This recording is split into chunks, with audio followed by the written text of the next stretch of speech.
Hello, grade 8. In the previous lesson, we studied Prophet Muhammad part 3 and discussed the Battle of Uhud. In today's lesson, Prophet Muhammad part 4, we will discuss some of the important things that happened after the Battle of Uhud. In pursuit of the retreating Meccans, injury had afflicted the Muslims at the Battle of Uhud. They had sustained great losses, but the battle was over.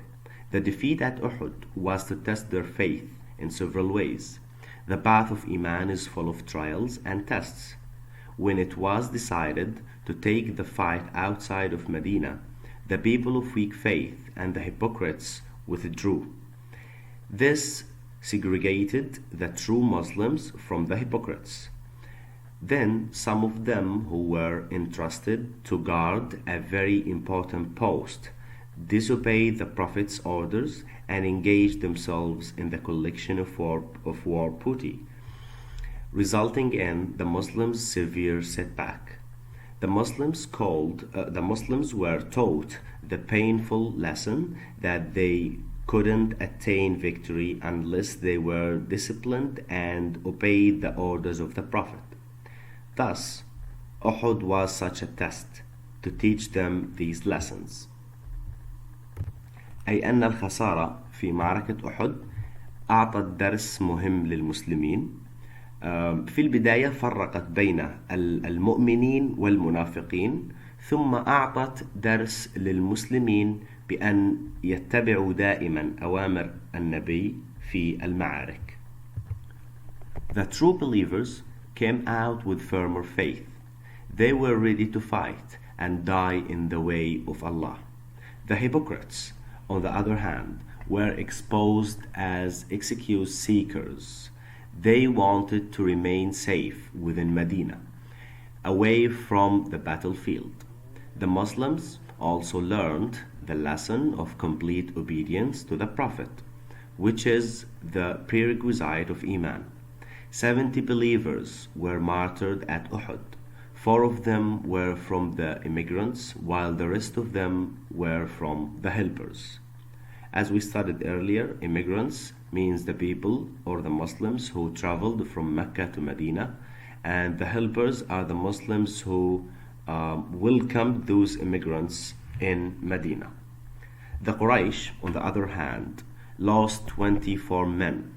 When they had buried their own dead and taken their fill of revenge on the enemy, the Quraysh told their slaves to strike the camp.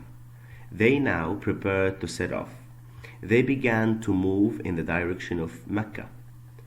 Somewhere along the way, a disagreement broke out among them. Some of them argued that they had achieved very little at Uhud. أي أنه نشب خلاف بين الكفار بينما كانوا عائدين إلى مكة، طبعا عائدين منتصرين لأنهم هزموا المسلمين في معركة أحد. بعض الكفار كان معارض للعودة بهذه السهولة إلى مكة، وكان رأيهم أن يقوموا بأشياء أخرى للمسلمين. Some urged their men to go back to Medina to wipe the Muslims out once and for all. أي أن بعض الكفار أمر رجاله أو المقاتلين الذين يعملون تحت إمرته بأن يعودوا للمدينة مرة أخرى لتدمير ومحو المسلمين للأبد.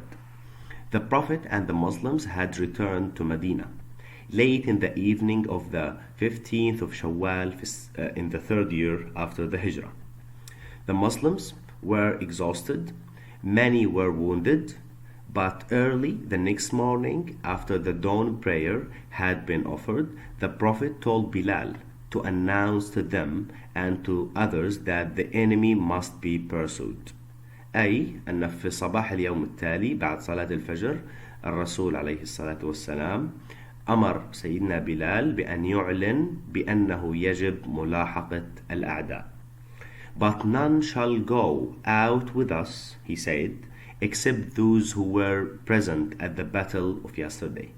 وكان هنالك شرط وضعه الرسول بأنه لن يخرج معهم أي أحد إلى هذه المعركة الأخرى أو ملاحقة الأعداء إلا الأشخاص الذين شاركوا في المعركة في معركة أحد في اليوم الذي كان قبل هذا اليوم. Upon hearing the prophet's summons, the believers bandaged their wounds as best as they could and made themselves ready to set out once again. The prophet himself was one of the first to be ready, although he was wounded, as were those who had defended him. All the Muslims who had fought the day before went out with the prophet. No one stayed behind. Of all the clans, only one man went out who had not fought at Uhud, and that was Jabir ibn Abdullah. He said to the Prophet, Messenger of Allah, I love to be with you in every battle, but my father asked me to look after his 7 daughters on the day of Uhud, and I ask you to let me join you. The Prophet gave him permission to march out with the others. They made their first halt at Hamra al-Asad. Okay, it's an area about 13 kilometers from Medina.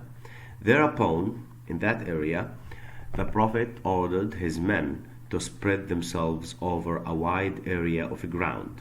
He commanded them to gather as much wood as they could find, piling it up each man for himself in a separate pile. أي أمرهم بجمع الخشب، كل رجل يجمع خشب بنفسه ويقوم بوضع الخشب على شكل كومة. By sunset, they had prepared as many as 500 pecans. Pecans means fire lit on the top of hills. شعلة. In Arabic it means شعلة. When night had fallen, every man set fire to his. The flames were sent far and wide. It looked as if a great army were encamped there. Some of the Quraysh had wanted to return and attack Medina, but now they decided to press on with all speed to Mecca. أي أن المسلمين بتوجيه من الرسول قاموا بهذه الحركة وإشعال أكوام الخشب فوق التلال من أجل إيهام كفار مكة الذين قرروا العودة مرة أخرى للقضاء على جميع المسلمين بأن المسلمين قد جمعوا جيشا ضخما لملاقاتهم. فحتى هؤلاء الذين قرروا الرجوع للمدينة هربوا وأسرعوا بالعودة إلى مكة.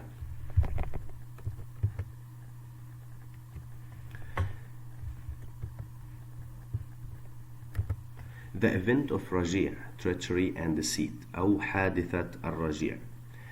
In صفر الشهر الثاني من الشهور الهجرية, in the 4th year after the Hijrah, a delegation from the 2 tribes of Udal and Al-Qarra came to Medina and asked the Prophet to send with them a group of his companions to teach them Islam. The Prophet sent 10 of his best companions under the command of Asim ibn Thabit. When they reached Al-Had'a between Asafan and Mecca, هاي منطقة الهدأة بين منطقة اسمها عسفان وبين مدينة مكة. Their presence was known to a sub-tribe of Hudayl called Banu Lahyan أو بنو لحيان. The Banu Lahyan sent about 100 archers after them who followed their track. أي مجموعة أو البعثة اللي بعثها الرسول من صحابته من أجل تعليم قبيلة عضال والقرة الإسلام، تم ملاحقتهم من قبل قبيلة متفرعة من قبيلة بنو لحيان أو من قبيلة بنو هديل. هذه القبيلة اسمها بنو لحيان. قرروا إرسال 100 رامي أو مقاتل من أجل ملاحقة هؤلاء الصحابة وقتلهم. When Asim and his companions became aware of them, they took refuge on a hillock. But the foes surrounded them and said, "Come down and surrender. We give you our solemn promise not to kill any of you." But Asim ibn Thabit answered, "For me, I shall never put myself under the protection of a polytheist. O Allah, inform your Prophet about us." فسيدنا عاصم ابن ثابت رفض انه يخضع نفسه لإمرة أو يحط نفسه تحت حماية مشركين. كان رافض هذا الشيء. So the Banu Lahyan shot their arrows at them and slew Asim together with 6 other Muslims. 3 of the scouts surrendered on that solemn promise: Khubayb ibn Adi, Uzayd ibn Dathinna, and another man. أي أنه قتلوا سيدنا عاصم و6 من الآخرين، والثلاثة الآخرين خبيب وزيد ابن الدثنة وكمان رجل استسلموا للواقع وسلموا أنفسهم لهؤلاء المقاتلين. When the Banu Lahyan got hold of them, they detached their bowstrings and bound their captives with them.